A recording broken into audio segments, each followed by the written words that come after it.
பெண்களிடம் பார்க்காத சங்கதியை கீழ் நாட்டில் பார்க்கும் பொழுது அதை பாராட்டி பாட்டு எழுது.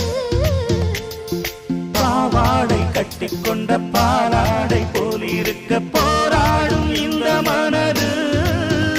இது பொல்லாத காலை வயது. சின்ன பூச்சரமே ஒட்டிக்கோ கட்டிக்கோ என்னை சேர்த்து, இன்னும் தேவை என்றால் ஒத்துக்கோ கத்துக்கோ என்னை கேட்டு. ஒரு மைனா குருவி மனசார பாடுது, மாயங்கள் காட்டுது. ஹாய் ஹாய் அது நைசா நைசா கழுவி நதி போல ஆடுது, ஜோடியை கூடுது.